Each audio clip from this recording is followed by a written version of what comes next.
Hello, everybody. It is, let's see, Wednesday, the 25th of October. Let me center myself here a little bit. And this is the Promotional Malpractice Live Chat here on MMAfighting.com. Thank you so much for joining me. My name is Luke Thomas.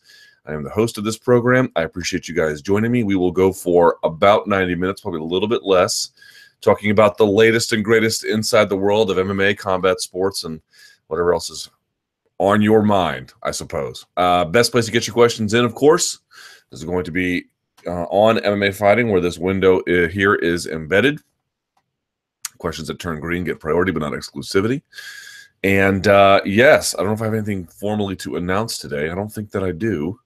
Just trying to remember if I'm forgetting any housekeeping duties. I don't think so. So without further ado, subscribe to MMA Fighting. You can do that with hitting the button below and give this video a thumbs up. I always appreciate that when you do. Okay, without further ado, let's get to the questions, shall we? Oh, I forgot to say what we could talk about today. Lots of things you can get to, by the way. There's UFC 217 that is slowly kind of warming up, but there's been a lot of discussion about the nature of GSP's popularity. I've been talking about it on Twitter a fair amount. Plus, we're off the heels of UFC Gdansk, or Dansk, however it's pronounced. Bellator 185 ratings are out, and they are terrible. So there's that as well. Anything you want to get to like that and more, best place to do that, of course, is MMAfighting.com, blah, blah, blah. Today's, it's not really a sponsorship. In fact, when I say not really, I mean not at all. But I'm going to drink this today.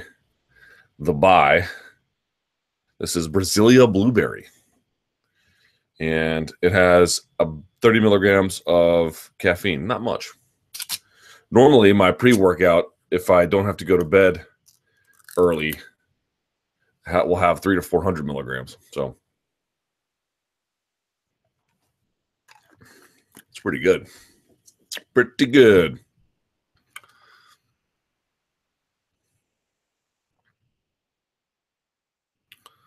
Okay. Hey, Luke, do you feel this is not green, but it's first. It's interesting. Do you feel the Maymack fight had any lasting impact on combat sports, particularly UFC? Money fights were being discussed prior, but it seems to me in months after Maymack, it has escalated into the bizarre territory. The mere idea that the lightweight champion could fight anyone other than the interim champion seems surreal, and this is a very real possibility. Even talks of him fighting Paulie. Has the Maymack event normalized the idea of meaningless contests and spectacles occurring at the highest level of sports? I don't think it normalized it. I mean, let me be careful with that, actually. Did it normalize it? It certainly made it more palatable under certain circumstances. It certainly made it, I've discussed the Overton window before. The Overton window is this sort of concept about socially, if you fit all the topics inside of this metaphorical window and you exclude a lot of other topics, whatever's inside is what is acceptable for public discourse, the kinds of opinions you can hold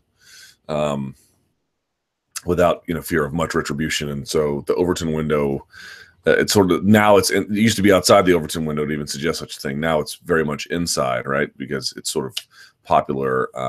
So I guess there is some degree of normalization. The question is whether it's any lasting normalization or whether it's some sort of damaging normalization. I think that part is a little bit unclear. Certainly MMA is on a bit of a downswing, not a bit, a clear downswing. But it's not clear how low that will go. It's not clear how long that will last. It's not clear what a rebound might look like or when that might happen. So I don't want to attribute that merely to that fight. I think that fight was a byproduct of a larger climate. It may have kicked it into even higher gear, given the craziness of what we saw and sort of how the way it can jog an imagination and a way which can make it seem that the normal course of business seems so quaint. I would actually say Conor McGregor's career path more generally is one where the established norms, not the rules necessarily, because there's not necessarily a lot of rules, but the established norms of how business is done are totally exploded. And I think in the wake of what he has been able to do, by arm twisting promoters in a way that no one had ever arm twisted promoters before. Because, you know, whatever big Rousey's popularity was, she was very much a team player. And Conor is too, but in a very different way. Going around those established norms has really reordered people's priorities, or I think in many ways made the ordinary seem a little bit lackluster. And that's the risk you run.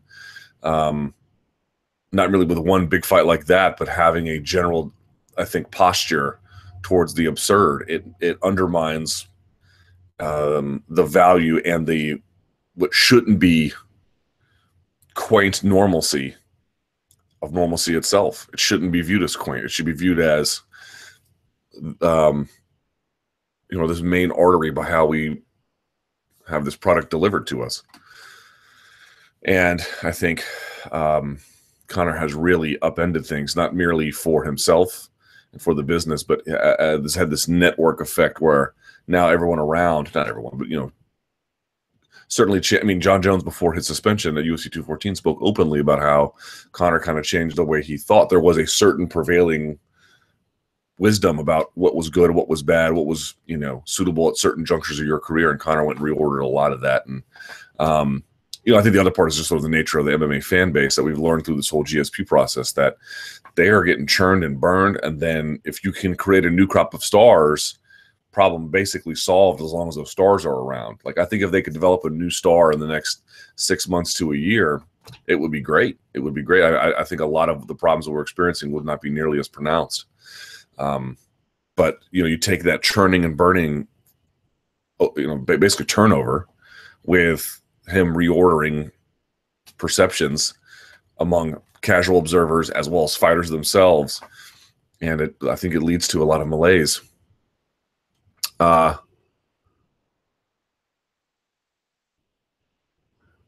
you go. Speaking of, I wanted to make sure I didn't miss any part of that question. Speaking of money in fighting, what's up with Dana White claiming no women in sports make as much as women fighters do, UFC women?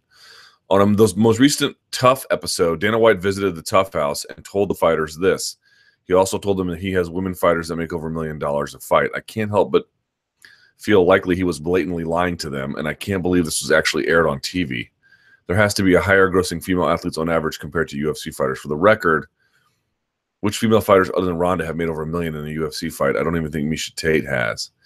Yeah, I don't think many of them have, probably. Maybe in Jacek because she was on that 205 card, maybe. And obviously Rousey has. Beyond that, it's not exactly clear to me. Yeah, I mean, so look, it's women's sports is sort of a bit of a double-edged, or it's got a lot of different facets here. Clearly, this is wrong if you look even merely at women's tennis, right? Women's tennis, they obviously make significant earnings there. I'm not exactly sure what women's golf makes, but I think through sponsorship, I'm going to guess that women's golf at the highest level, you know, when UFC is probably pretty much the highest level, they're going to make more over there. There might be another set of examples. I'm not exactly sure what WNBA salaries look like. Probably not that great at the middle to low end, probably pretty decent at the high end. So that's a bit of a mixed bag. And, you know, professional women's soccer is always the sort of developmental sport of tomorrow, even if the U.S. women's national team does really good ratings when they compete in tournaments of significance. But you can generally look around and say there's a lot more opportunities for male athletics generally and for higher paying male athletics. So I think there's a, you know, and the UFC's relatively egalitarian nature where, you know, they have what will have 3 divisions of women's who are making pretty comparable to what the men make in many respects. I mean, this is sort of a point of pride for them. But, you know, that this is, what did he say? No women in sports make as much as UFC women fighters do. I mean, this is clearly not a true statement. I don't know exactly what he means by that, if he means by league or by some sort of league average, or I don't know. I don't know exactly what there might be some kind of, the UFC is sort of used to be very good about like twisting certain statistics in non-functioning ways to make it look like they were comparable to other sports leagues under these weird measurements. They had a very keen habit of doing this 6 to 7 years ago. And I don't know if that's one of those things that has resurfaced or something else, but even just women's tennis totally explodes that Which sports make more on average? Top women fighting 3 times a year make more than soccer players, WNBA players. Outside of tennis, the UFC has a right to be around the top, if I'm not mistaken. He was saying the average female UFC fighter made more than the average athlete in women's sports. I would like to see some citation for that. It could be true. I'd be willing to believe it, but without citation, hard to say if that's true.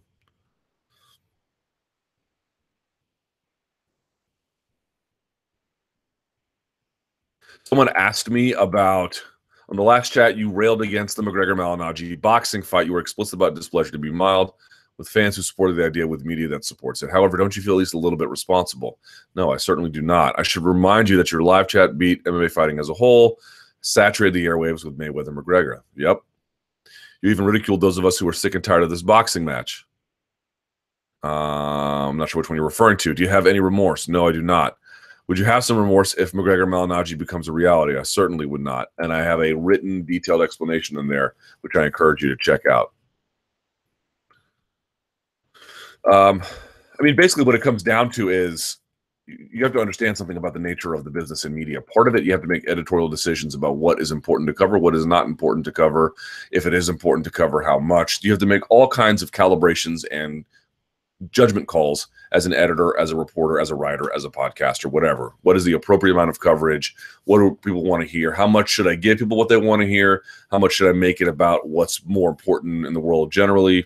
How does that run up against my ability to generate an audience? Because those two questions are inextricably linked. Hey, do I talk about a lot of things that people want to talk about, or do I talk about really important things that like 5 people care about? Yes, I'm doing more of a news service on this side, but no one's really listening. So maybe there's a mix of that I can have to do a little bit of both. In the case of Mayweather-McGregor, I'm sure there's any number of criticisms that people can make about what MMA Fighting did, MMA Junkie did, what the writers and reporters who didn't cover it didn't do. So sure, I mean, whatever the specific nature of your criticisms, I'd be happy to hear them. But this sounds like a general blanket pushback. And to an extent, I suppose that's okay. But here's the reality of like a lot of media coverage, just to peel back the curtain. It's a response to what consumer demand is already there. Mayweather-McGregor seemed absurd to me. It always was absurd to me. At some point, you had to make peace with it because it was the train had left the station. You go back and watch my early chat with Errol Helwani when we reacted to it, when we had the 2-man screen.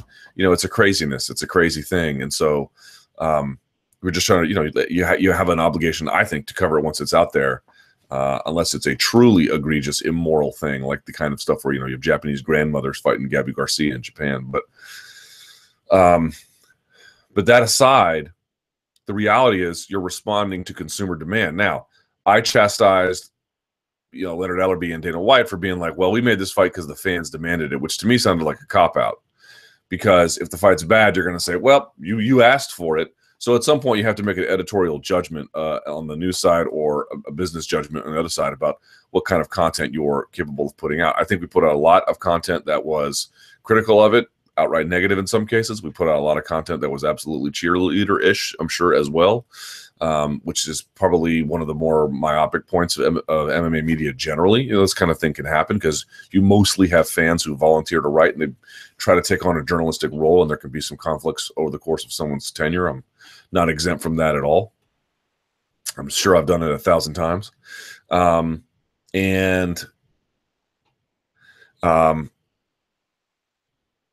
So okay, so I've made that point, but here's the point. It's like everyone seems to think there are, how do I say this? There are plenty of criticisms of media that are really, really valid. And that's true of any kind of media, whether it's MMA media in this particular case, whether it's political media in another case, whether it is YouTube vloggers in a third. There's any number of ways to make a reasonable and responsible and fair, even if it's a heated criticism of what the kind of coverage has been. The problem is that Mayweather-McGregor really was pushed from enormous fan demand. You know, this notion that MMA fighting has this ability to like dictate fan preferences, that's not really how media works. Media is more of a response to fan preferences. Now there can be exceptions to that, of course. They can, you know, certain media coverage can launch a career, it can ruin a career, it can turn heads, it can repulse people depending on what it is, of course. But day in, day out, the majority of it is, what is it that the world out there cares about? Let's go find that, rather than this is what you should care about. It's a mix of the two, but it's a lot more the former than the latter. And so I don't think it's possible for me to say, well, you know, even MMA media collectively was the one that forced interest in this fight. If anything, they were the ones being like, I mean, some were cheerleading it, but a lot weren't. And the boxing media was totally against it. Did that end up stopping it? No, that locomotive just kept on running. So, you know, if you have a particular set of specific criticisms related to the nature of the coverage rather than covering it at all, sure, let's hear it. Let's hear what those are. But I don't think we're powerful enough, and I certainly know I'm not powerful enough to dictate fan preferences to the point where we're the ones who whipped up this atmosphere. The atmosphere was already there. Do we contribute to it in some meaningful way? Potentially. But, you know, we could have boycotted. Nothing would have kept going. So just to consider what that means. The media was powerless, if anything. People often ascribe way too much power to the media.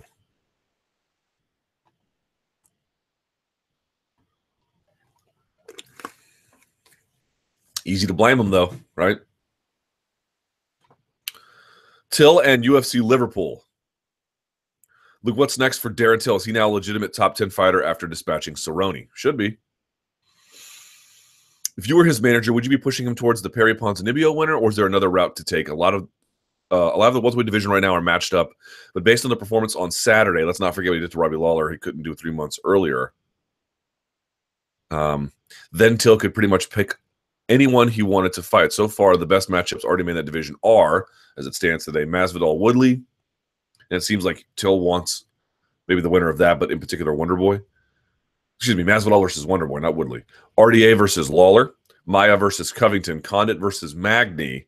Perry versus Ponzinibbio. Usman versus Meek. Now, personally, the one I wanted to see and advocated for on Twitter would be Till versus Usman.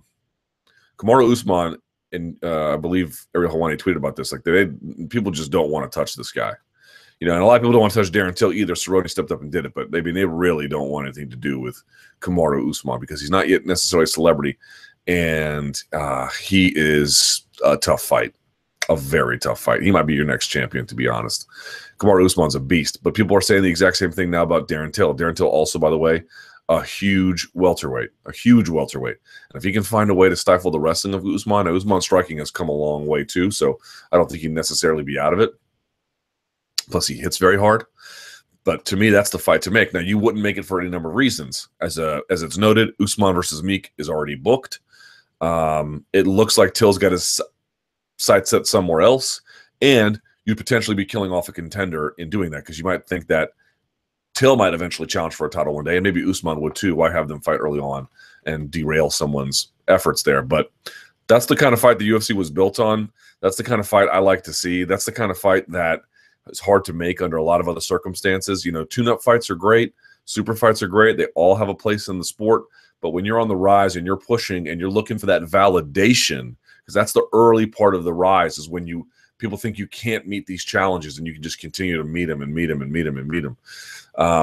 And you look good every single time and you're just blowing people away on that rise to the top. I've often said that's the most exciting time in a fighter's career. So give him exciting, tough challenges. Let's see who comes out on top. If Till can't beat Usman, then he can't beat, you know, whoever will be the eventual champion anyway. Styles make fights, but you get what I'm saying. And same for Usman. If he can't beat Darren Till, then he needs to go back to the drawing board. But to me, that would be an incredibly exciting fight between top contenders in a very, very exciting division. And as you've noted, the welterweight division has some awesome fights coming up, really worth paying attention to. He says only Woodley and Gunnar Nelson, and obviously Nick Diaz, are unmatched in the top 15, as well as Cerrone and Till. Is it important to keep him away from a Maia, Covington, Magny style grappler and give him a striker, or is it time for him to fight the best? I think another top contender. That could be Ponzinibbio, that could be Perry, that could be Woodley, that could be Masvidal, that could be Usman, that could be somebody else. But any of those would be great. It's really hard to go wrong with any of these. Even a Covington, which is much more of a dedicated wrestling challenge. How good is Darren Till's takedown defense really after, you know, with somebody who's going to doggedly go after it and has a lot of really good adaptive folk style takedowns? You would want to see that. That's a test you have to answer. Also, I'm unsure, excuse me, about how much you know about Liverpool. Not a whole lot, but it is a city that is fanatical with football, soccer, and combat sports. The support of Till will be gaining more momentum now, and hopefully the UFC pick up on this like they did with McGregor in Ireland. It could lead to something special if Till keeps on performing. Hopefully UFC Liverpool is on the cards. I would love to see it. I would love to see it. I hear nothing but, I won't say nothing, but I hear a lot of good things about Liverpool. And Till seems like the genuine article. That Scouse accent is amazing. So many famous British musicians who have had that Scouse accent. I was going through some old YouTube footage the other day. I found some crazy ones. My brother used to live in England, so he sort of put me on to all these musicians that have it. My brother lived in London for 4 years, which, granted, they don't, you know, it's not Liverpool, but visited Liverpool many times. Anyway, yeah, look, I really think that one of the major changes UFC needs to make going forward is a lot of them I think they need to make. I think the whole brand needs a bit of a refresh, but I think beyond that, they need to really pay much more attention to regional needs and realities. Like this whole thing about, hey, I was looking up old promos for GSP versus Hardy,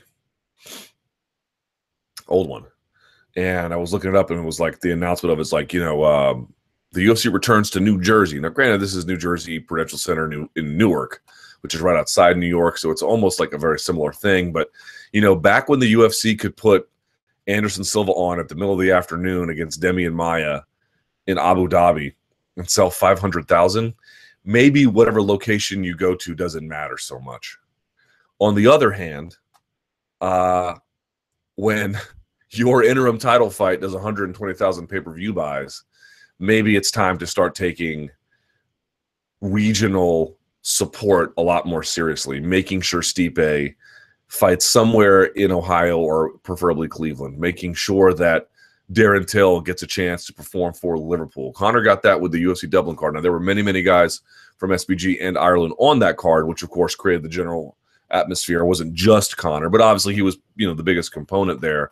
These kinds of moments can be huge in the buildup of a fighter, and I really feel like adhering to that to the extent possible is very, very important. It's hard to book around these guys sometimes because what if Darren Till falls out, and, you know, there's a lot of problems that can happen, but I just feel like as the UFC needs to get smarter about how it promotes to make sure it's still effectively promoting, that's got to be an absolutely critical consideration. Regional value, who has it, how to milk it, what it is, you know, and beginning to book a calendar. Because as I mentioned before, the way it's typically done, as I understand it, is the operations side is like, hey, we're going to go to Phoenix, book a card. It's like, all right, well, who do we have?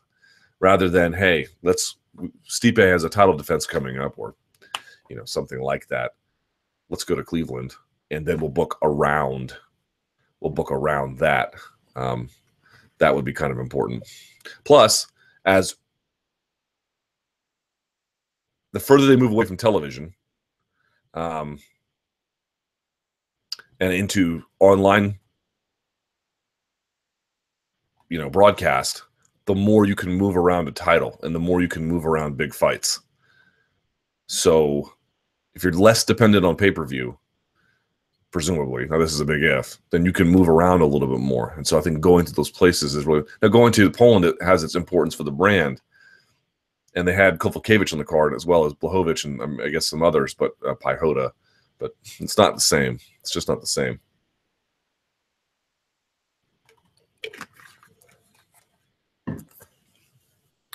Okay. Mousasi's Bellator debut. Mousasi got the win, but it was quite a bumpy ride. What do you think of his debut? His debut raised some questions regarding high-profile UFC fighters' transition to Bellator.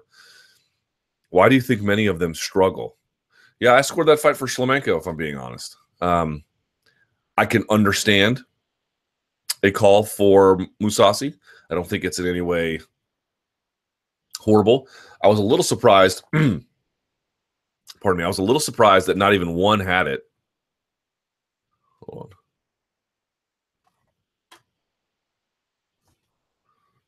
They calling me. I was a little surprised. It wasn't split. It was unanimous.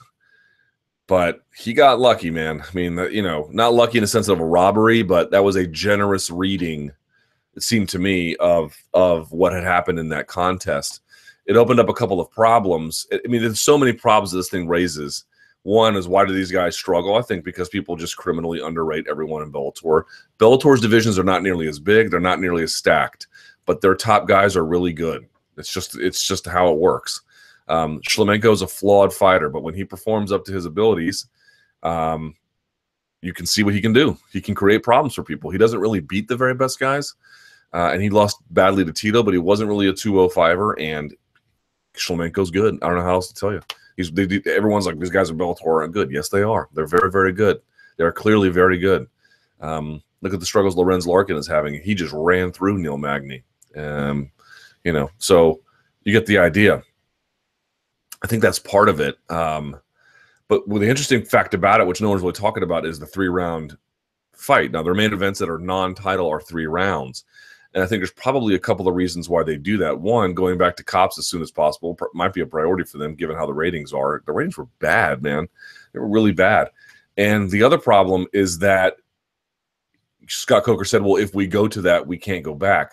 I don't know why that's true. I don't know why that's true. But the reason why he says that is because consider their challenge. What really this showed is Bellator has a bit of an identity crisis right now. Crisis might be a strong word, but who are they? Yes, they're the number 2, but who are they? What is their brand? What are they known for? What is it that they do that's a value add in the market? And what you look at it is, if you're going to be booking Kimbo versus Dada, rest in peace for Kimbo, but if you're going to be booking those kinds of fights, you can't have 5-round fights as main events. It would be a disaster. It was a disaster at 3 in many ways, even though it did really good numbers. If you're going to have Chael versus Chuck, you can't really have a 5-round fight with that. It's got to be 3. But if you want to have Mousasi versus Shlemenko and Phil Davis versus Linton Vassell and Ryan Bader versus, no, I guess it's Ryan Bader versus Linton Vassell, that kind of thing, well, then it makes more sense to have a 5-round fight. But they have to sort of navigate this decision in terms of self-identification as a brand. Like, what is it we're really going to be in the business of? But I don't know that it's that complicated decision. I don't know why Coker is saying, well, if we go this way, we can't go back. Why can't you just say, if you have 2 competitors over 35 and they mutually agree to 3 rounds, you just do it 3 rounds? Or screw it. Here, you know what? I say so. You're having a 3-round fight. Sign the dotted line. We're not offering either of you a 5-round fight. Promoter's discretion. Big deal. Big deal. I don't really think that would create any more confusion than is already there. I guess folks would have to ask a little bit, hey, is tonight 5 or 3? And maybe that might be a noble. But I think if the broadcast really got out there and told people, if they made a point of noting it, getting the word out, you'd probably be okay. Yeah, it'd be better to have uniform standards, which is what the UFC has. But it just sort of examines that this moment Bellator doesn't really know what it is and is still trying to figure that out, because if that fight had gone 5 rounds for Mousasi and Shlemenko, boy, I was not looking too good for the dream catcher there, was it? Shlemenko was stuffing all the takedowns and was landing pretty hard in that 3rd round. And I'm surprised the fight even got to go, past the 2nd, to be honest. That eye looked swollen shut to me. So credit to Gegard Mousasi for being as tough as he is and gutting that out. And he got the win, and that's fine. I'm not going to argue with it too much, even though I didn't see it that way, but that was bad. And did you guys see these ratings? Look at these ratings. These are crazy ratings. I wanted to hold on to this because I thought it was just wild. And this is something we all kind of need to discuss. I have some theories about this, but here's what it says. Prior to parent company, this is from Sherdog. Prior to parent company Viacom hiring Strikeforce founder Scott Coker to replace Bellator founder and CEO Bjorn Rebney in June of 2014, the promotion had averaged 703,000 live viewers over 37 broadcasts on Spike. In 2015, the first full year under Coker's leadership, that number jumped to 746,000. So he took over in 2015. They took a bump up. And that was, of course, the same year they had, I think, several Kimbo fights. Before the present downward trend in viewership, which has intensified in late 2017, with the last 5 Bellator MMA broadcasts on Spike drawing less than 600,000 live viewers. Now, there's a big Bellator is currently averaging 669,000. And in 2014, they averaged 703. 2015, they jumped up 746. 2016, they dropped a little bit, but still were above the 2014 level at 712. And now they're currently under 700,000. Now we'll see how many more events do they have this year, and what are they? They got the Penn State one coming up the day before UFC 185. We'll see how that does on Bellator. But here's what they have left in the year, as I understand it. They've got Bellator 185. It already happened. They got Bellator 186 November 3rd. Bellator 187 in Ireland, so that's going to be on tape delay. And I think they already lost their major headliner, so AJ McKee is filling in. Everyone else, they got baby slice on that, so we'll see how that does. But he hasn't turned into much of a star. Bellator 188 is going to be Pitbull versus Vishal 2, but this will be in Israel, literally. Then you've got Bellator 189 December 1. That's in Thackerville. That's got Julia Budd versus Ariane Bianco, however you pronounce it, Ko. Now it's also got Rafael Lovato Jr., Chris Honeycutt, Hisaka Kato, Chidi Njokuani, but no real big names. Then you've got Bellator 190 December 9th. This is going to be in Italy, and that's going to be headlined by Carvalho versus Alessio Sakara. Bellator 191 December 15th. This is supposed to be Daly versus Venom. We'll see how that goes. Nothing official there. All just rumors at this point. So you can see it's not, they got a lot of overseas shows, which are going to be on tape delay. It's going to be hard to promote here locally. They don't have a ton of names on the end of this calendar schedule that have a lot of drawing power. I mentioned this if you watched After the Beat when I hosted a few weeks ago. I had mentioned that Derek Thompson written an article for The Atlantic. I finally linked it out today. And let me pull that up here just for a second, if I may. He has argued that, he's talking about NFL ratings, and NFL ratings are down, but really everyone's ratings are down. This is what he says. Let me pull this up here.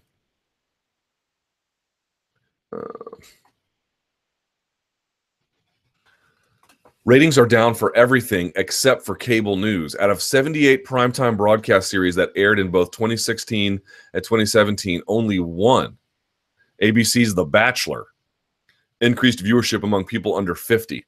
Just about every live sport is dealing with the same problem. NASCAR, although praised by Trump for its fealty to the national anthem, opened its most recent playoffs with the lowest ratings ever. Last year, the NBA had some of its lowest rated games ever. These facts cry out for a broader structural explanation. 5 years ago, there were hardly 1 million cord cutter households. Today, there are an estimated 7 million. That's an exodus from pay television the size of Virginia and New Jersey combined. It's inconceivable that this would have no effect whatsoever on NFL ratings. Rather, football is the most buoyant cargo aboard a sinking ship. Now, there's some other issues with NASCAR where they're having declining attendance. Truth is, this year, up until the last quarter, Bellator and UFC, in particular UFC, had pretty good attendance issues, even if they had some modest ratings. The question I want to see asked is how much are we conflating with a decline in television ratings and overall decline in product enthusiasm? I'm not confused. There is an overall decline in product enthusiasm for all of these sports, MMA included. How much of that is merely a function of people like me? I'm watching all these events, but no one's counting my numbers because I'm watching on YouTube TV or Sling. So I don't get counted as part of the household, I don't believe. All right, let's get back to these questions.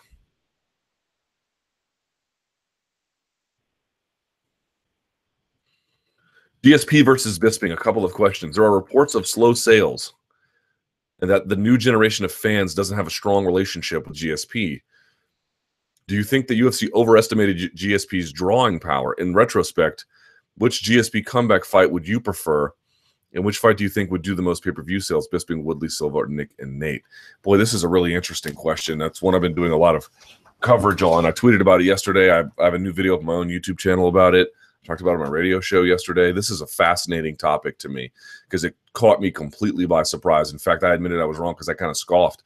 Remember prior to the December, I believe December 2016 card between Holloway and Pettis. It was in Toronto, you'll recall. In fact, the fights were so good, they repurposed them for Fox Television, and everyone loved them. Remember that? Or 4 of them anyway, 4 of the fights, because they were amazing. But there was talk of GSP potentially coming back before that, and it didn't happen. And then it was leaked out that UFC executives, or just sort of made public at some point, and the Wrestling Observer newsletter had done some reporting to this effect, as well as others, that UFC executives had done some internal research with the common pay-per-view buying fan, and that there was a wide swath of them who either didn't know who GSP was or didn't necessarily consider him a popular attraction because they were unfamiliar with his work. Now, that to me says a lot of different things. One is, in answering your questions, do you think the UFC overestimated GSP's drawing power? If that report is accurate, and I have reason to believe that it is, then they knew that there was a bit of an uphill climb to make. That doesn't mean you don't do business with GSP, because you have to wonder how much of that can you recapture, how much of that can you rekindle through an education process, how much of that is salvageable. I would imagine some. How much, I don't know. But what's crazy about what's happening is that, number one, I think you have to acknowledge the UFC knew better about this than we did. Number one, they were right. They had a point. They were right. They did some homework, and they found out some interesting findings. Shocking findings, but interesting and turned out to be correct nevertheless. However, I think the interesting component here is that if you knew this guy was behind the 8 ball in terms of popularity, and that you had work to do to push him back to the front in the way that he needed to be, there should have been a much more serious promotional effort behind this. And there wasn't. I think I just can't quite square it.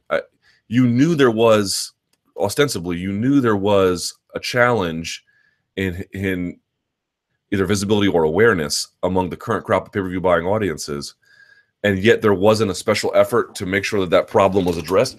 I went to the UFC's YouTube channel yesterday. By any measurement, the UFC's YouTube channel is one of the better ones of all major sports properties, and GSP fights on there for free. Maybe some will be on there tomorrow, but I'm thinking if you try to do a re-education process, you got to have something on there, man. Something, or some kind of vignette, some kind of story, something much more profound than what they've done. I've seen a decent job in terms of buys for ad space, whether it's bus backs or, if you're in Manhattan, you see posters everywhere, and you can see the giant stuff in Times Square. They've done a pretty good job of that, a pretty regular job. But if you know that the story needs to be told, it just feels like to me that they haven't really told the story in any kind of impactful way, and they knew they needed to tell it. That's what I don't get. I don't really understand. You guys were the ones that figured out first there was a challenge. We kind of had to wake up to it after scoffing at it. And if you knew that, why wasn't there a better effort? Because some of these things you see about some of these press conferences and these hockey matches, these were done after the fact and added after they realized that sales weren't picking up like they thought they would. I don't understand that. I really, really don't get that. So that's one problem.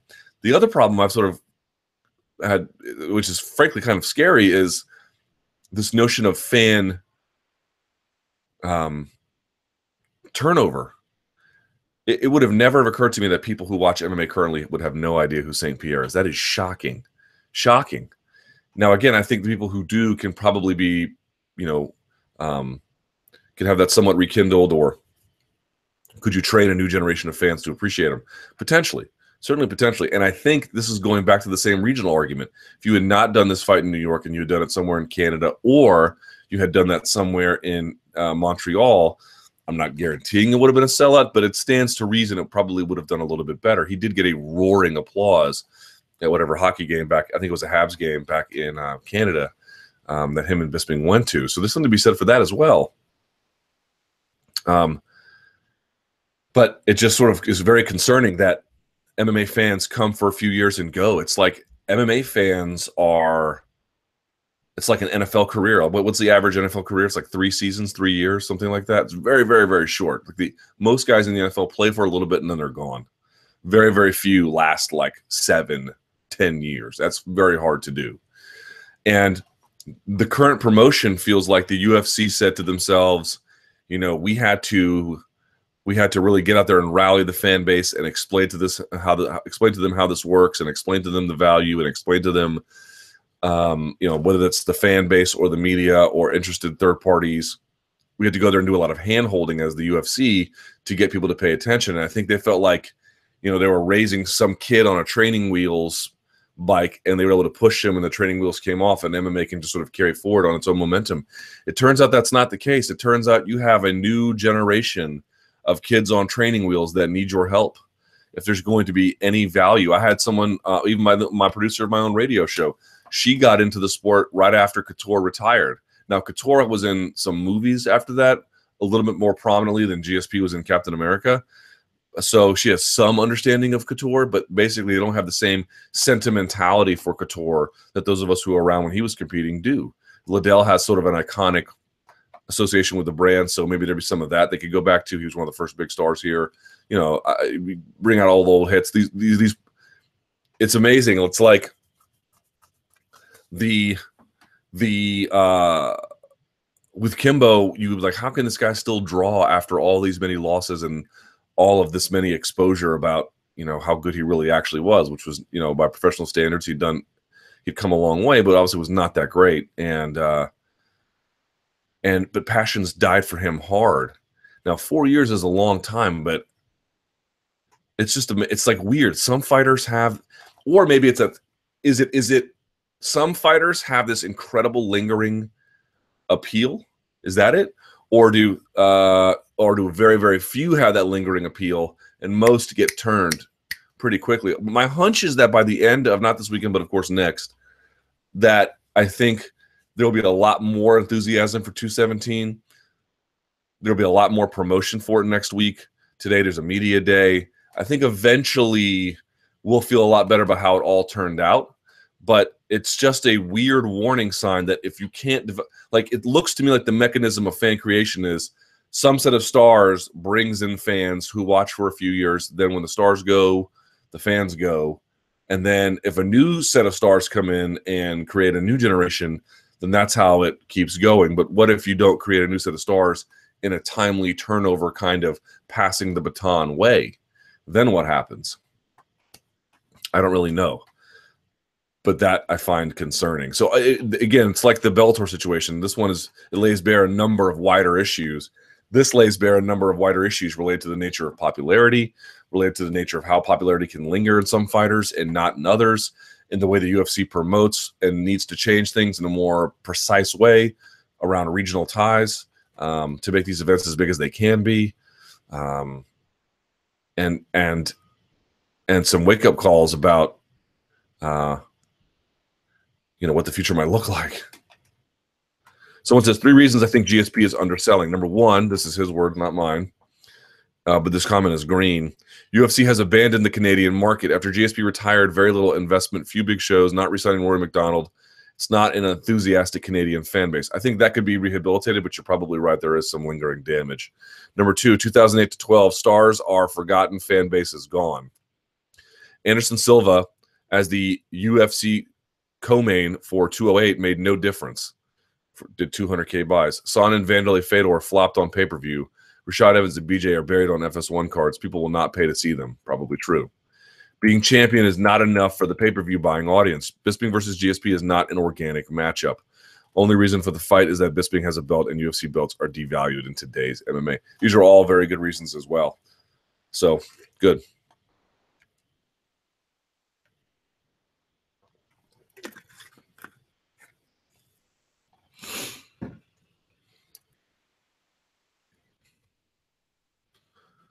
MMA striking, chin up, hands down, Till, Ferguson, McGregor.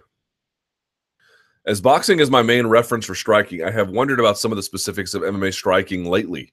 The last 2 UFC events' biggest winners have been Darren Till and Tony Ferguson, both of them regarded as talented strikers, and both of them have a remarkably high open chin and low hands. I can understand the low hands, as you should be ready for takedowns, but such a high open chin is obviously a big no-no in boxing. Even Conor McGregor and other elite MMA fighters often have this chin-up, hands-down approach, Rockhold, Verdum, to name a couple. Is there an explanation for this, or is it poor technique, bad habits? What's your take on it? partly, I don't think there's a lot of technical explanation for it because, as you mentioned, a lot of times it's combined with low hands. So you're not trying to look over your hands. So that's not really it. Because a lot of times we see guys with high chins, they'll also have high guards. And rather than looking around through the brow level, they'll raise up over it. You'll see that a lot. But that's not it, because what they're doing is that very European style where the rear hand is kind of cocked out here, elbow and rib have a little bit of space, and the other hand is kind of pawing out front like this, right? You see a lot of that too. Make sure my mic didn't get jacked up. No, kind of out like this. McGregor does it. Till does it. Ferguson doesn't quite do it that way either. But so it's not that. Now, in the case of Tony Ferguson, he's been torched for it a couple of times. He's never had to pay the ultimate price, but, you know, old Groovy Lando made him pay. Others have connected on it. He just kind of eats the shot and keeps going. So it's not that it's not a liability. It's just one where the terrible consequences haven't quite revealed themselves in his case. But against someone like McGregor, they might, you know, because he's really, really good at exploiting that kind of thing. If you ask McGregor, would you rather strike with somebody whose chin is in the air or not, I'm fairly sure one answer he's going to give you there. So then you might be asking, well, then why do those guys do it?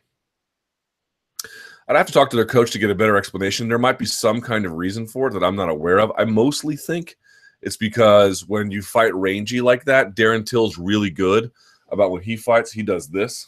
McGregor's really good about inside and outside slipping. So I think these guys just trust their defense enough and their head movement enough to just say, I'm going to see if I can get away with it.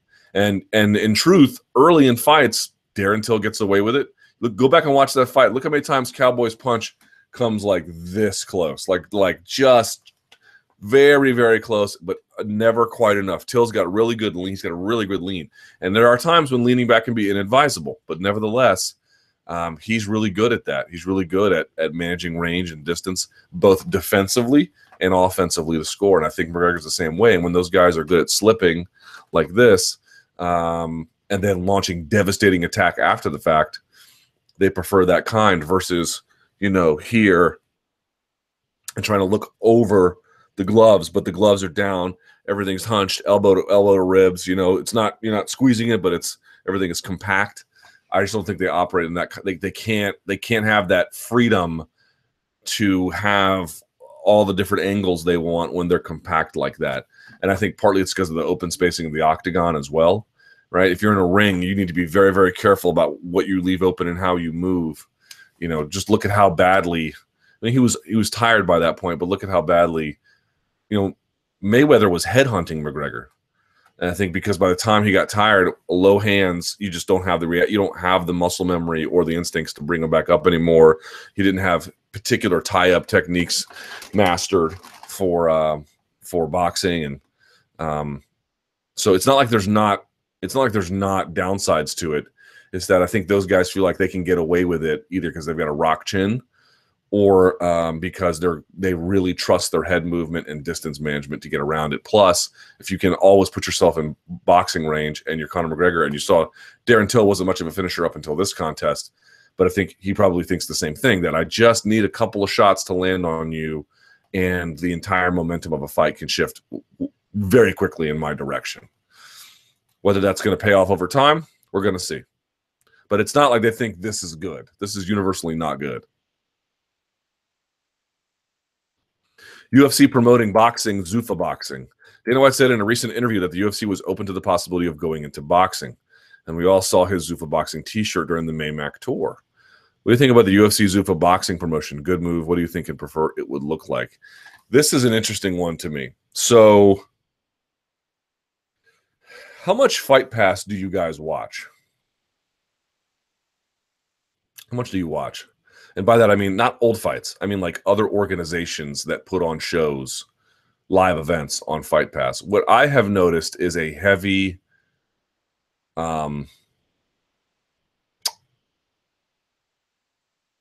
they all look and feel like UFC shows. The production vibe is very, very similar. Very, very similar. Now, Glory, I think, does a lot of its own production and gets a bit of a budget from Fight Pass to do certain things. Invicta's the same way. I know EBI gets a bit of a budget to work with for production value, and so EBI is very different. But there are certain, I think, creative licenses that these content producers are allowed to have in making their events. And I think there are certain restrictions in place as well. Here's my point. As the UFC moves online, and as MMA enters a bit of a down, look, this is a down year, down time in the sport. You can see the UFC already realizes that they probably have either the know-how or the mechanisms or the sensibility, at least in their judgment, to promote a lot more than MMA. Now, with the Ali Act, there would be some restrictions about what those contracts could say relative to what the UFC MMA contracts say.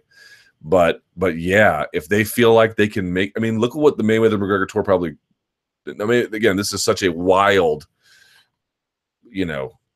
almost an exception that proves the rule. But I bet they've thought to themselves, what if we could promote big boxing fights too? We wouldn't necessarily be reliant upon the stream of income. We could put a lot of stuff in-house. We already pay for kickboxing. We already pay for jiu-jitsu. We pay for all these other MMA promotions. Why not boxing too? Why can't we just do that? And if the biggest fights being made are the ones in boxing, then we should be making those fights rather than just solely MMA ones. Frankly, I kind of understand it. Now, whether they can successfully pull it off, I don't know. What that means for the future of MMA, great question. It's just amazing to me. And one of the things that I kind of wanted to discuss a little bit earlier was I've had this thought, and I don't know how true it is. And it's slightly off topic from what you're asking, but it goes back to the earlier stuff. Remember I mentioned, why doesn't the UFC, if this is a return fight for GSP, this should really be you want to go where he's got a fair amount of a built-in fan base. This should have been in Montreal or, and Canada's a North American pay-per-view market, so it's not necessarily limiting in that sense. And, this makes sense for Stipe and all these kinds of things about money fights. And, in MMA, when Dana White first started out, you can go back and look at old interviews he did with newspaper editors and writers. And one of the things that they always said was, we're going to not make the same mistakes boxing made. We're going to do things a little bit differently. And for a while, man, it really made a lot of sense. Like, we're going to have the best guys fight each other. And for a while, I was like, wow, this is so different and great. And MMA was dynamic relative to boxing. I still think it is personally, but I can't make that claim for everybody.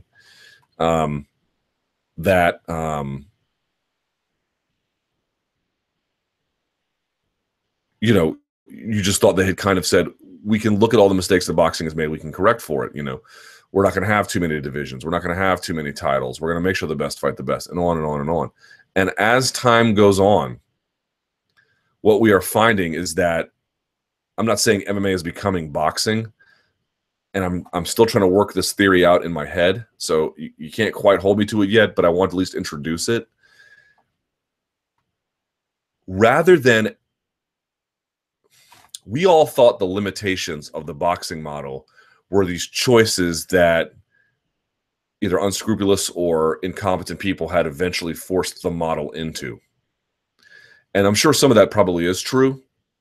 But one thing I'm beginning to think more and more is that this is just the inevitable consequence of how these things evolve generally. That rather than MMA was never going to correct for all those things, because over time, the way that preferences change and incentives create behavior forces everyone to follow that exact same path. It's the end of history, right? To borrow from old Francis Fukuyama.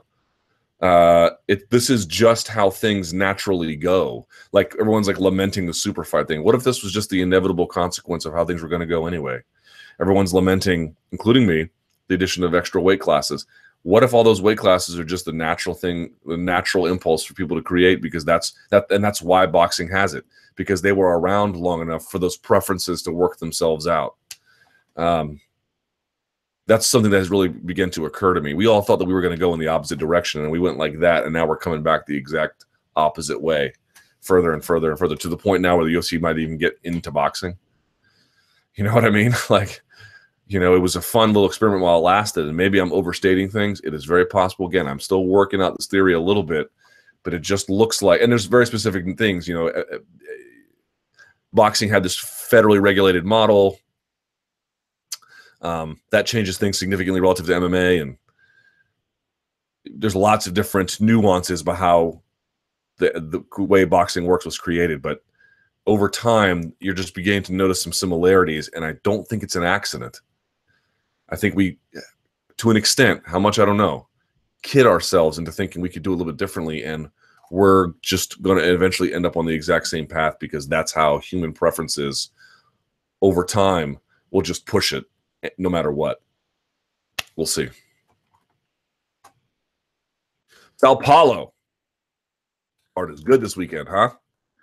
What do you think about the UFC Sao Paulo card? Can you do a quick rundown? Which ones are you most looking forward to? Brunson versus Machida. I had Machida on my show. I'm looking forward to seeing the return of Lyoto Machida from the world's dumbest MMA suspension of all time. Demian Maia versus Colby Covington. Is this Colby Covington's coming out party? We will see. Pedro Munoz has some of the best guillotines in the business against Rob Font, whose only real hiccup was against John Lineker. Matza Renduba is back against Jim Miller. Some old war horses still out there slugging it out. And then in my judgment, maybe one of the more talented European guys on the come-up, Jack Hermanson, takes on Thiago Santos. That should be big. Plus, John Lineker against Marlon Vera. Marlon Vera on 3-fight win streak. You go into the preliminary card. Vicente Luque is back against Nico Price. Two flawed strikers and guys who can do a little bit more than that in the case of Luque, but should be a fun contest. Shoeface is back against Jack Marshman. Shoeface is some of the best modern jiu-jitsu in MMA. Hakran Diaz versus Jared Gordon. We'll see how Jared Gordon looks. Elizu Zaleski dos Santos versus Max Griffin. Don't really have a strong opinion about. Devison Figueiredo versus Jared Brooks. We'll see how that goes. I don't have a strong view of that. And Christian Colombo versus Marcelo Golm. I don't care about it at all.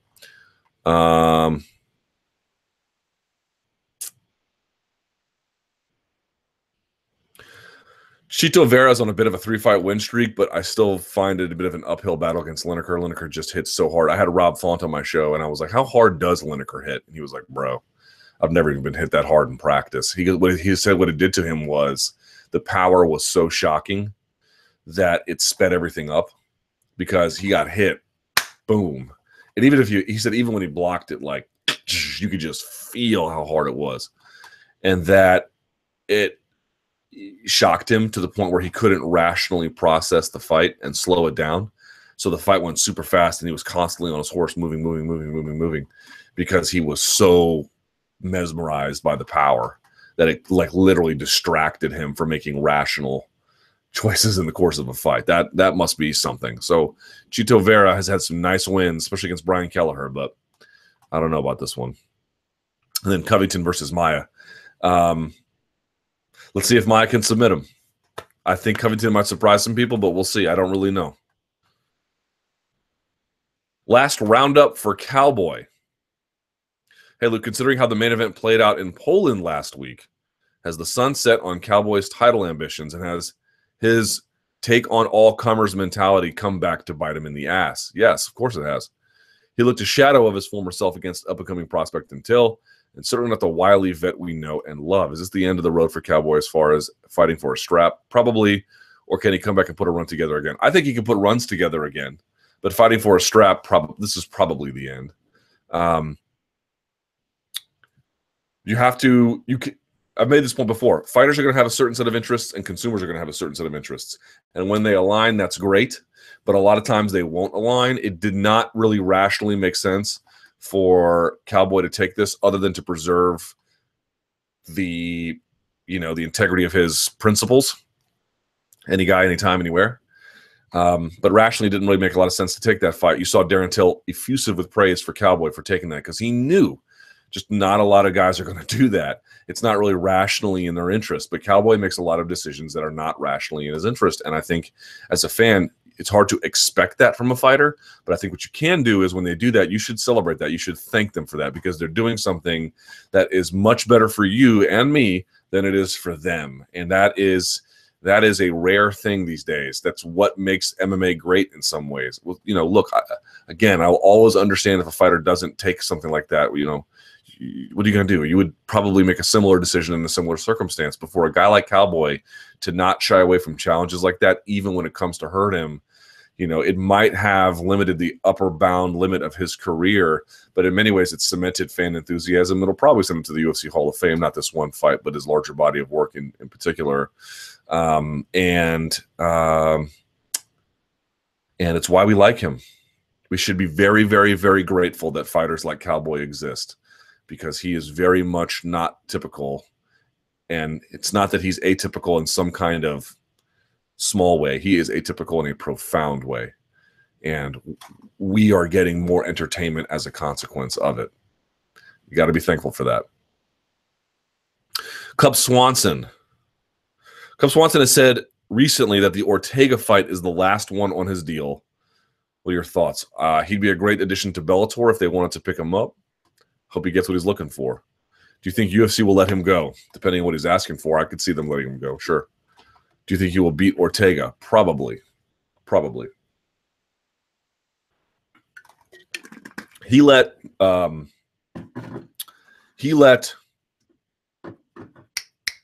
Lobov hang around a little long for my taste. So if that Doo Ho Choi fight really jacked him up, then there might be some issues. But Ortega takes a lot of unnecessary damage, and on the ground, he's amazing. I wish he would just go to the ground more often because he is so dynamic there. But that's a fight Cub shouldn't lose, especially over 3 rounds. Shouldn't lose that. I've only got one rec, but I just want to bring this up so we can move on from this. Conor's use of the F word, the gay slur kind. Luke, how personally offended by this language are you? Not very. And does it change your opinion about Conor at all? No. How concerned should the UFC and Conor's sponsors be about this? Let's say he uses language like that at his next big press conference. Should there be a consequence? This is the thing I don't understand about what Conor is doing. You know, he kind of treaded that line a little bit in the second Nate Diaz fight, or maybe it was the first one. I think it was the first one. Not that great. He goes and calls Mayweather boy. We've already had this debate. Again, I didn't think it's the biggest deal in the world, but probably advisable to not do that again. Then he goes to Brooklyn and has, you know, just this epic failure of a comedy routine, which is understandable in part because they were trying to do this night over night over night, but also because it was like, dude, this is material you should not, you do not know how to handle this material. You should not be getting into it. You know, if you had a little more comfortability with the topic, maybe. I don't think it's exclusionary based on who you are, but other than your real knowledge about this, and he clearly was not very comfortable with this. And then he goes and does this. Now, look, here's the deal about all this. I've said this before. I'll say it again. It's not 9/11. Conor used a gay slur. This is not good, okay? But our day is not going to stop about this, nor am I advocating that it should stop. Your day should go on. The event continued. We should cover it as such. And as my colleague Dave Doyle, I think, quite appropriately pointed out, this was a guy in Conor McGregor in 2015 that went out of his way to promote and use whatever celebrity he had at the time to make sure that gay marriage was passed in Ireland. His record is actually pretty good related to those issues, but he's also got some of these things at the margins on the other end in terms of things he said about Mexicans and blacks and gays, where in and of themselves, not any one of them is super horrible, although this one's not great. But here's the only thing I need people to understand. Number one, if you are Conor McGregor and you are sponsored by these major brands, maybe you should think twice about the language you're using at any point in time because you have a lot to lose, right? Remember, Mayweather doesn't have sponsors, and he called Conor that as well. But you can be like, well, what happened about his sponsors? He doesn't have. He has Hublot, the watchmaker, but he made $1 billion more or less off fight purses.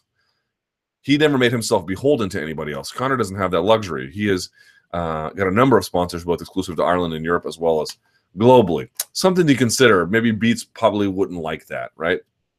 Okay. The other one is, as I mentioned before, it's not D-Day. Like, I'm happy to say, let's go on about our day and let's worry about some of the bigger things. Let's talk about fights. The only thing I object to is that there is a portion of the community that wants to say there's nothing to see here at all. Like, literally nothing. It is as if he had said the word Smurf or yes ma'am or how you doing. Please, can we just stop that? It's a very minimal ask I am asking of you. All I'm asking for you is to say, okay, look, the larger picture is probably not that bad, but he really shouldn't say stuff like this. Not in his own self-interest and not as a matter of decency towards marginalized groups. And then we can just move on. I don't need an apology from him. I'm not asking for an apology from him. I don't care about an apology from him. My recommendation, just stop saying stuff like this. It's in your interest. It's probably the right thing to do. And then we move on. But everyone's like, I'm gonna take a stand for free speech. You're taking a stand for dumb speech. That's the hill of free speech you want to die on? Really? I can think of a lot more important free speech battles, like on campus, let's say, that would be much more important for the future of humanity, rather than I'm going to defend the 6-letter F word. That seems like an awfully poor use of free speech resources. And yes, he should have the right to say it without government censure, but no one's advocating for that either. Just please, let's just be relatively decent about it, and then we can move on. But when you deny that there's anything to say about it, like literally nothing, you make the situation worse, because it's clearly not true that there's nothing to say about it. There's something to say about it, and then we go. I don't understand it.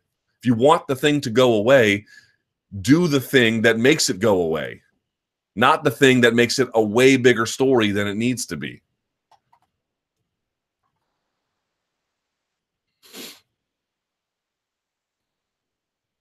Oh, and then this is the last thing about this, and I'll move on. I swear to God. Last thing, I promise.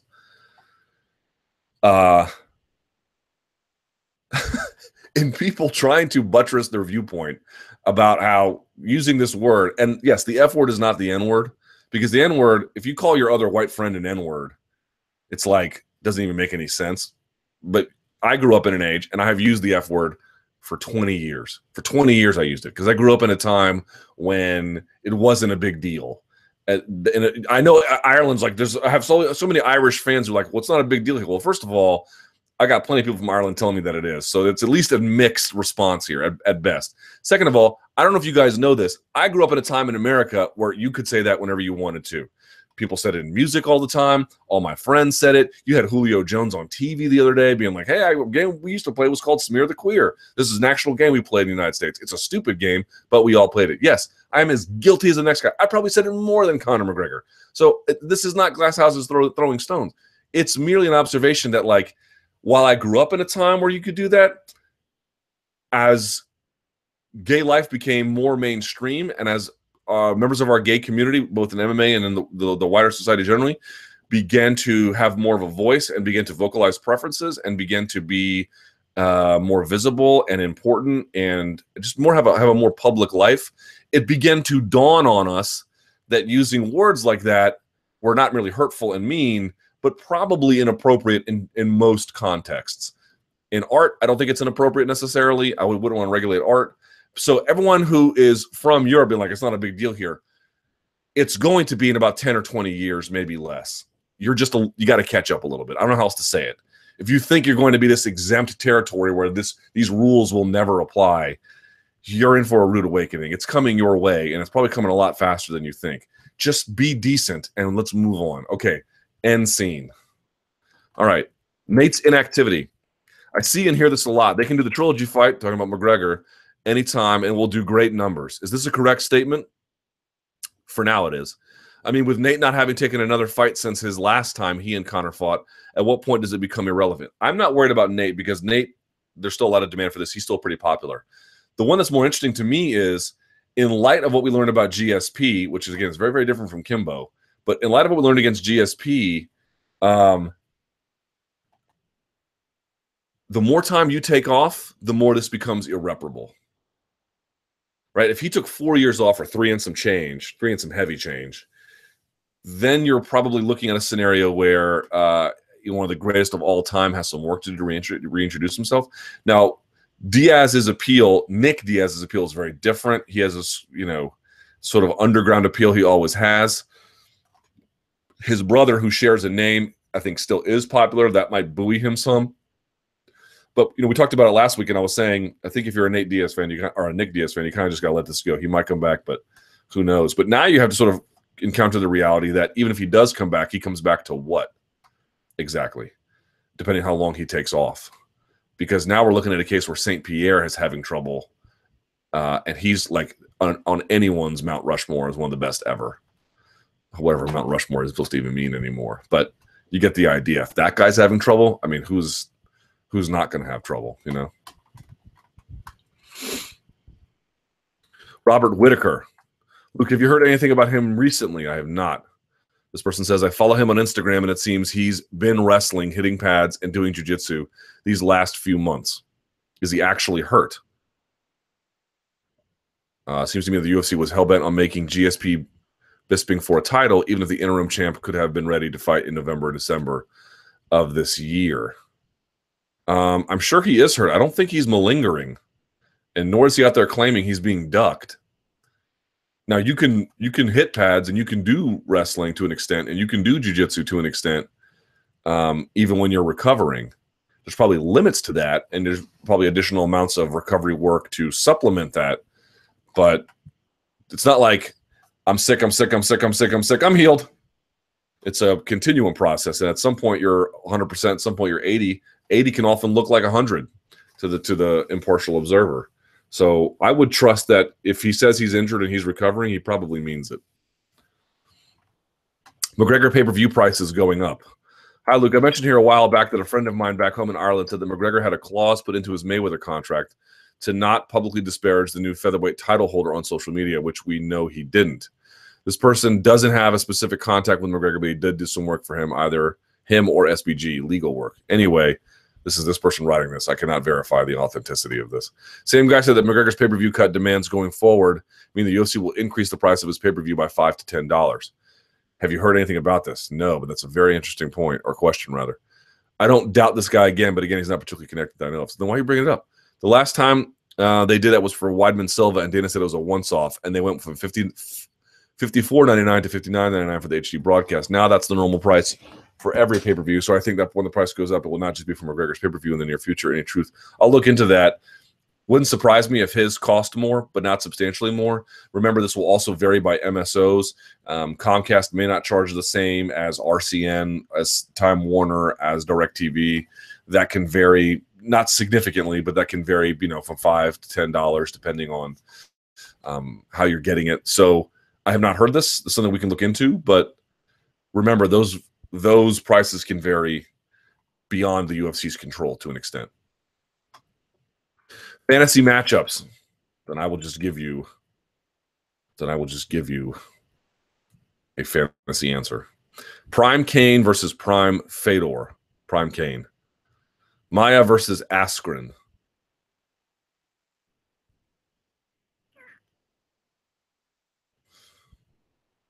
I guess Maya. Nate versus Nick at welterweight. Nick. Connor versus Max. I think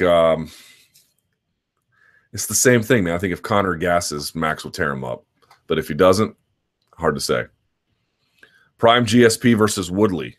GSP. Krokop versus Gokhan Saki. You mean like currently? I guess Gokhan.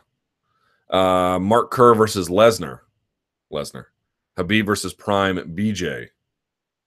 Probably Habib. DJ versus TJ at catchweight of 130. Probably TJ.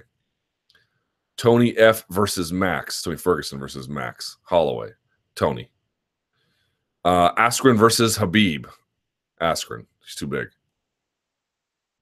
Prime Anderson versus Rockhold. Probably Prime Anderson. And then Masvidal versus Till. That's a tough one. I'll go Masvidal, but that's a very, very tough one. And then someone says Luke Thomas versus Zack Mushiya. Well, y'all had some jokes at Bellator 185, didn't you? About old Zack Mushiya looking just like me? Or, some version of me, I suppose. Funny, funny. All right. It is 2:15, so let us go to the Twitter machine if we can. You can hit me up at L Thomas News or Chat Rappers. The hashtag, all that's explained in the post below. All right. Did you hear Colby Covington on the MMA Hour on Monday? I did not. Thoughts on his new boisterous persona, yay or nay? It works for him great. I don't really get invested in things like that too often. It seems like Dana only gives a damn if Conor or Ronda are involved in an upcoming card. Feels that way. Whether that's true or not, it certainly feels that way. Coker recently mentioned a possible Bellator heavyweight tourney. How would you construct their bracket with their talent? I'd have to look at their talent, which I'm not really going to do right now. I mean, would Minikov be a part of it? Certainly you've got Roy Nelson would be a part of it. Would you wait for Frank Mir? Who else do they have at heavyweight? Sergey Haratonov you could still use, I suppose. Lots of things you could do. Wouldn't Bellator have better ratings if their program was live on the West Coast? If Cops is better, why not delay on East Coast also?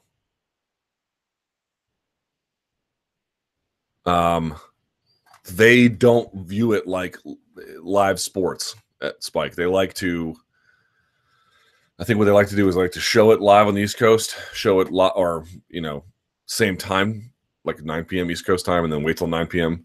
West Coast time and then show it, and then add up the two numbers. And I think they feel like they get bigger numbers that way.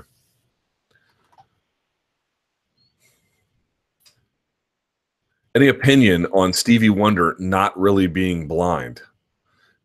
There's a case, I think Greg Howard of Deadspin made it, probably in jest, about there's a truther case that Stevie Wonder is not actually blind.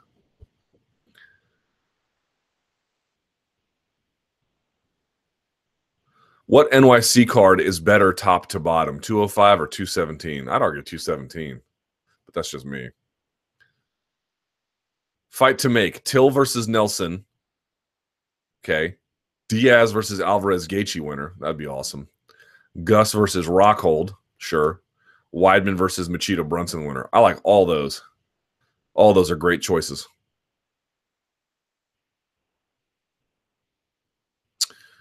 I watched a dumb, this is this person saying this. I watched a dumb video saying Conor is part of MK Ultra and controlled by Dana. Do you believe any conspiracies? Probably not. I typically, it's like the core of a conspiracy theories get to is that there is, in many ways, reasons to suspect or at least be skeptical of the official accounts of either governments or members of a government. You know, an unnamed official in the NSA. I mean, these people have an agenda for sure, and have often proved to be unreliable. Gulf of Tonkin incident. So, on that sense, I share their skepticism of the official accounts of many things. The problem is that when they then try to piece together an alternative narrative, they are almost always garbage, right? I made this point about, you know, alternative media before. Like, everyone tells me, you know, in particular the American media, but they weren't alone. You know, they were so deeply wrong about, let's say, the Iraq War and weapons of mass destruction and what Saddam had and what he didn't have, and they sort of cheerleaded all these efforts that ultimately ended up putting us there. You know, how can you? And you know, there was really not a lot of work about the subprime mortgage failure until it was too late. The media response did not get anybody jailed. That's more than just the media's fault. But that was that. I mean, there really are some heavy media criticisms you can say for cheerleading the U.S. government onto a war it didn't need to be in, and all that's pretty true. Like, all that's pretty true. It's just then those are the same people who are like, and by the way, there's reptile humans, and you know. Sandy Hook was not real. I mean, it's like, you know, whatever credibility you had in raising alarm and skepticism about the ability of wider media organizations to carry water for governments or get stories wrong, this would be okay. I'm with you. It's just that then your alternative version of things is so clearly insane that I can't go along with it. But I share the skepticism of things. What's at stake in Lyoto Machida versus Derek Brunson? Well, if Brunson can't beat a Machida that's been going for a while, he's got some questions to ask himself.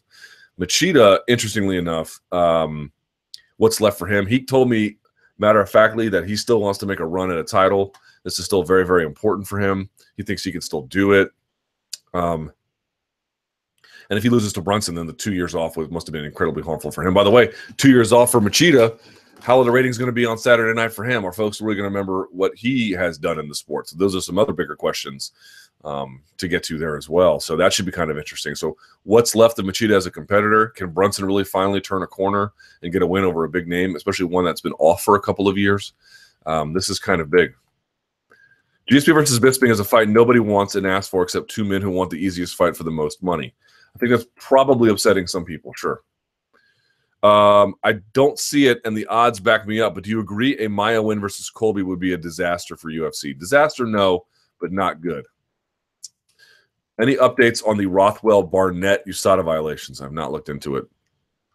That's a good question. You know what? I'm going to make a note of that. I don't know. It's a good question. Who wins this weekend's main event and co-main event, and how?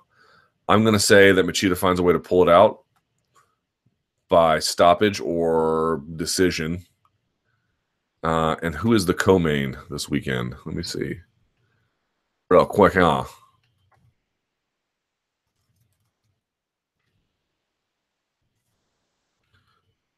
Oh, yeah, and then Maya versus Covington. Maybe Covington does it, man.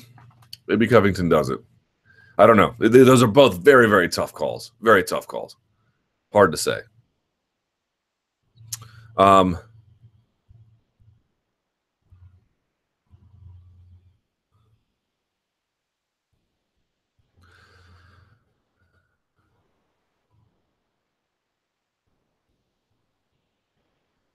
As far as reach goes, there are numerous social media pages that post fights right after they happen. Brendan Schaub and Ariel, etc. I'm not sure these are the only two.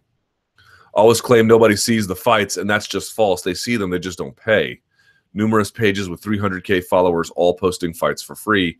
I feel like that needs to be taken into consideration. Yeah, I didn't realize how prevalent that was until I got into Instagram. Oh my God, you guys are thieves on Instagram, man. I mean, I'm not mad. I follow half the thief accounts. Believe me, I am not above thievery myself, I suppose, as a consumer anyway. But wow, the amount of thieves is insane. I've seen certain accounts that after every result, if there's any kind of a finished sub or some kind of stoppage, they show like as much as, you know, that 60 seconds that they can, and given the window. And yeah, but the thing is, it always feels to me like piracy is some kind of a cop-out for a dysfunctional product, or a dysfunctional presentation of the product, or dysfunctional relationship with its fans. Because like, look at Mayweather McGregor. Like, there was insane levels of streaming for that, and it still cleared, you know, near record-breaking levels of pay-per-view. Like, if you really have stuff that's high in demand, I actually feel like you get more piracy that way. Now, there might be a question of if there's low interest and there's still people will not resort to privacy if there's high interest. If there's low interest, you might get some privacy that way that would ordinarily make people tune in. There might be like a reverse effect at the very low end. But my general view about privacy is that it's piracy, excuse me, is that it's very much a problem, but it's not enough of a factor to explain diminished interest by itself, is what I would say. How do you watch Real Madrid since you cut the cord? All of their games are shown on beIN Sport, or mostly all of their games, not all of them. And beIN Sport is on Sling, depending on your whatever package you have, and I have it in mine. So I just turn on beIN Sport. beIN Sport has La Liga rights. So you can watch Atletico, you can watch Barcelona, you can watch, I mean, you can watch even more than that, but they focus on those three teams, Atletico, Barcelona, and Real Madrid. So yeah, that's how I watch it. Easy. Legally. I pay for it. Plus, if you don't, there's something here in the States called Fubo TV. They might be more than just the United States. FUBO.TV. And you can pay for that, a monthly fee, and you get just about everything. So this is my point about cutting the cord. It used to be like, well, I want to cut the cord, but I really like my sports. Now there's no reason. You can get everything you want cutting the cord. You don't need the cord to get any of the sports you need. From YouTube TV, I get ESPN, I get ESPN2, ESPNU, I get Fox Sports 1, I get Fox Sports 2, I get FX, I get FXX, and then I get my local Comcast so I can watch the Wizards, and to an extent, I believe Capitals as well. I don't get Masson, I don't think, so I don't get a chance to watch the Nationals, so I'd have to steal that. But for soccer, I get beIN. I'm covered. Like I get everything. There's almost nothing I don't get. Favorite BJJ to watch in any particular fight? I won't say favorite BJJ, but I'll say this again. If you haven't seen the Eric Spicely shoot-faced fight, and you want to see what modern jiu-jitsu looks like, that's probably the best example I've ever seen in MMA. So go check that out. Or go check out Crone Gracie and what he's done in various Japanese promotions and how he doesn't use the body triangle to control, how he puts heels on the hips and uses that to turn and steer and control guys. It's like another level above what everyone else is accustomed to. That kind of thing is cool as well. I also, if you've never seen Carl Parisian, go back and look at Carl Parisian, some of the great throws he had. I'll just recommend this. Go look at Carl Parisian, Diego Sanchez. Not really a BJJ recommendation, but just maybe one of my most favorite fights ever.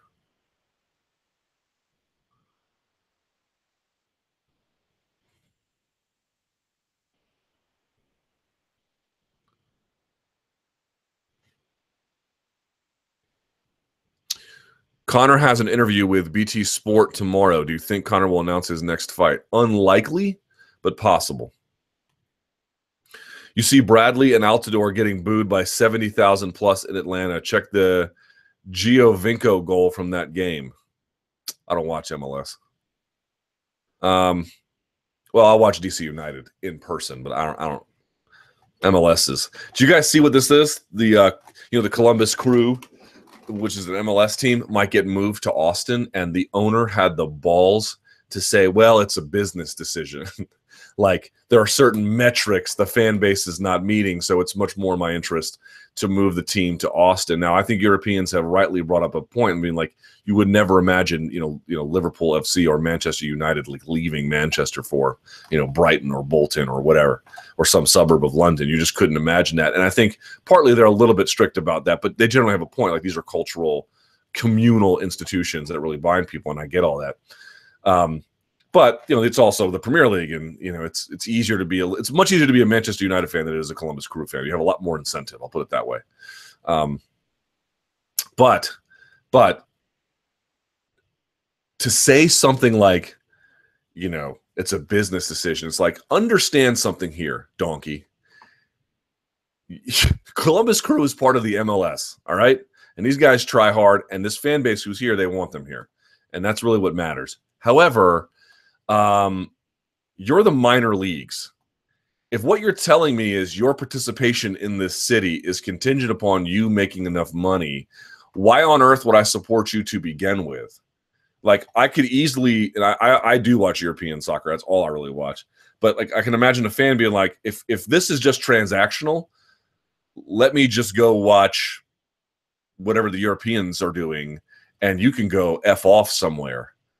Either you want to lay down roots here and work this through, or you don't. And if you don't, you're treating us like we're transactional. Allow us to return the favor. I mean, the balls on him to say something like that is amazing. Really incredible. Now, again, Columbus Crew does not mean to Columbus what Manchester United means to Manchester, and nor should it. But for an MLS owner to say that, wow, shocking. How will all the illegal streaming of pay-per-views impact the UFC's TV deal? Does it mean more good events for free cable? Again, I don't think it's a piracy issue by itself that will determine this. Is the culture of paying for pay-per-view changing? Last question on this. People only pay for the stars or want it all for free cable? Yes. I think the days of being able to say we can do one pay-per-view a month and without oversaturating demand get a decent return, I think those days are over. Now, what that number should be, I don't know. But you need to create something in a package deal where people can get it relatively easily without a significant barrier to entry. And, WWE was ahead of the game with the network. The UFC needs to catch up desperately. But yes, generally speaking, I feel like that culture is going away. Okay, thank you guys so much for watching. I really appreciate it. Thumbs up to all of you out there for watching. Thank you so much. Please give this video a thumbs up. Subscribe to MMA Fighting below. And there'll be an MMA Beat tomorrow. And, all kinds of good stuff down the pipeline. So appreciate you guys watching. Until next time, stay frosty, donkeys.